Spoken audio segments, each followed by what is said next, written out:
What is going on, my horror family? Welcome to Resident Horror. And I'm glad to announce to you today that I've watched my first found footage horror flick ever.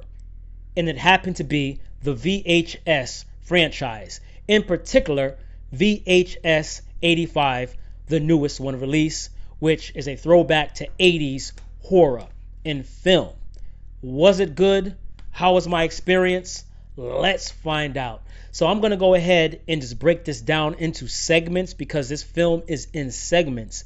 And they do one film that seems to wrap around everything else and is interjected in between each film, and it ends on that note. So coming in at the number 5 position is Total Copy. This is directed by David Bruckner, and it is a sci-fi type story. Now, this one has the most time on screen, which it shouldn't have. I thought that Total Copy was a waste of time, didn't fit this film at all, and should have been tossed in the garbage can.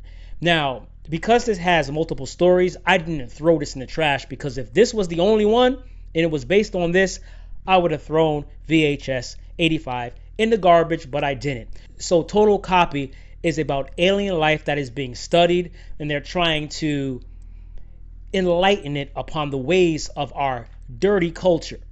And it goes sideways, but it was boring, out of place, and terrible. So if you watch this, just keep watching it. It gets better. Coming in at the number 4 spot after that is Techno God.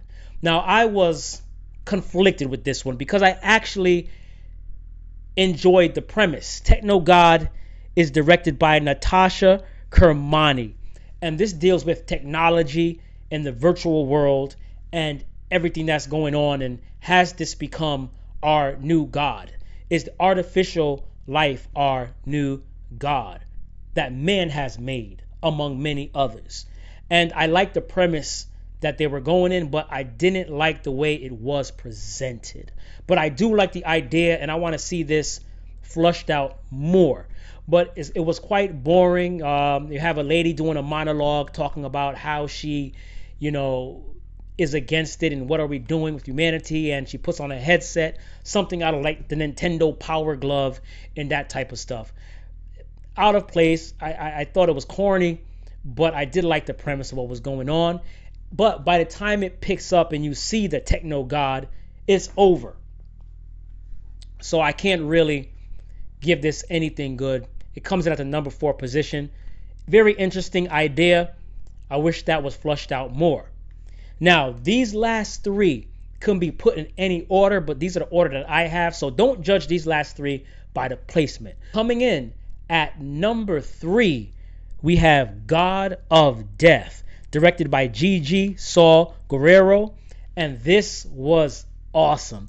This is taking place in Mexico, where at a news broadcasting facility, and there's an earthquake, and the earthquake crumbles the building, and there's people in there trying to get out, and you can just feel the claustrophobic nature of what's going on, and the dread of being in a building that's collapsing, which I'd never want to experience. It was absolutely terrifying. And what they find at the bottom while trying to get out is even more terrifying.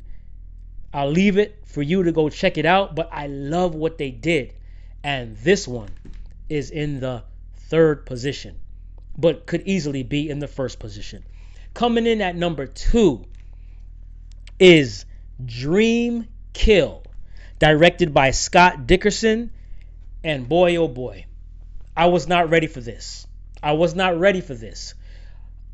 Listen, I was going to watch VHS 85 and then watch VHS 94, but after watching Dream Killer, I had to pack it up, call it a night, and say enough is enough, but in a good way.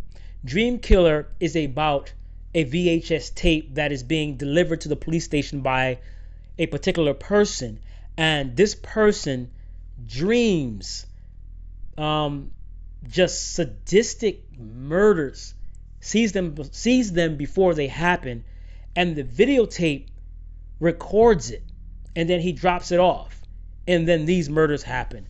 But the way these murders happen and the way they portray it with the live found footage, it's unnerving. It gets under your skin. It's gritty, it's brutal, it's insensitive, it's raw, it's in your face, it's nasty, it's disgusting.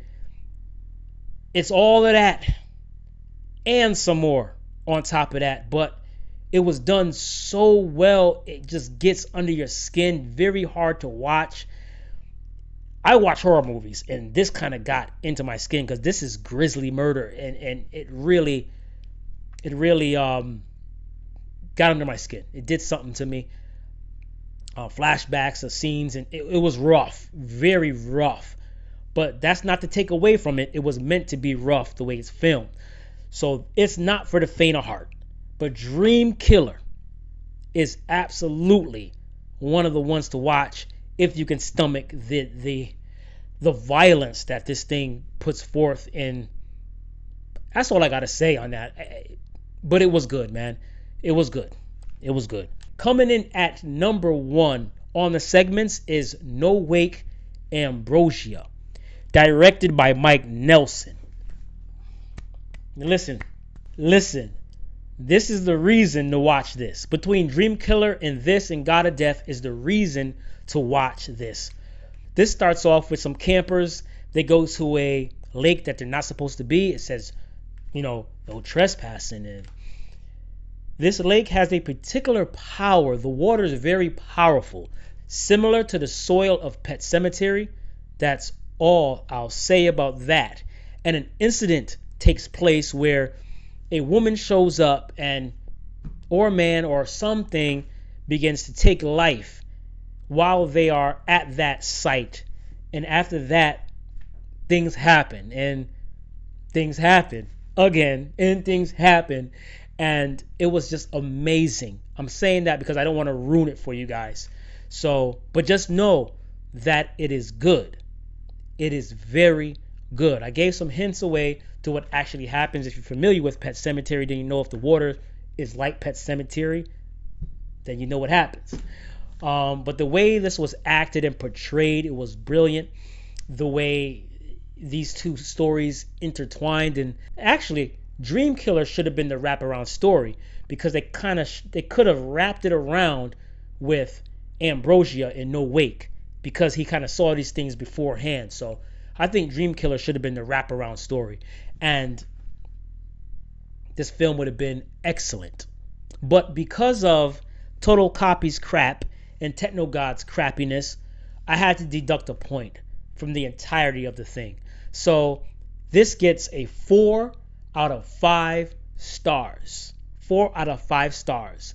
And if you bypass Techno God and Total Copy, this would be a 5 out of 5. So it's definitely a must watch. My first found footage film was successful. I'm going to go ahead and watch VHS 94 and VHS 99. If there's other ones that I should watch, let me know in the comments. Let me know what you thought about VHS 85. And myself and the horror family wishes you a spooky rest of the day.